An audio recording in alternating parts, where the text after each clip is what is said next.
Continua la campagna Un calcio alle malattie pediatriche voluto dalla Fondazione Città della Speranza per raccogliere fondi per finanziare il lavoro di ricerca.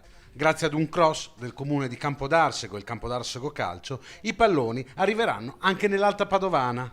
La società calcistica infatti ha acquistato 200 palloni che verranno messi a disposizione del proprio settore giovanile. Del bene alle famiglie e ai ragazzi che sono, insomma, che devono passare del tempo e condividere del tempo assieme, perché così crescono meglio, perché condividere il loro tempo e stare assieme vuol dire anche crescere in un certo modo, per cui per noi è stato un evento che l'abbiamo preso, come si dice, al volo, perché è una bella iniziativa e speriamo che da qui ci possano essere anche altre società che prendono spunto dal Campo d'Arsego per fare, insomma, la stessa cosa. Altri 50 palloni verranno destinati alle scuole del comune di Campodarsego, ci assicura il sindaco Mirko Patron, che da presidente della nazionale di calcio dei sindaci italiani promette di fare ancora di più. La prima partita che faremo post-Covid con il nazionale italiano dei sindaci sarà fatta con questo pallone che me lo porto oggi e lo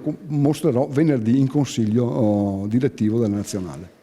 Il legame con lo sport è fondamentale per la Città della Speranza. Il sogno, che siamo sicuri si trasformerà in realtà, è quello di vedere i propri palloni sui campi di Serie A.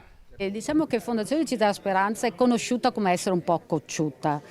Noi pensiamo, quando si viene colpiti da una malattia, un genitore addirittura con un bambino, quanto deve lottare. E pensiamo sempre, se lotta un bambino con terapie, con chemio, non possiamo lottare noi per arrivare in Serie A. Lottiamo, lotteremo, ci arriviamo, proprio per rispetto a tutti quei bambini e famiglie che vivono questo periodo così buio, perché si veda una luce davanti.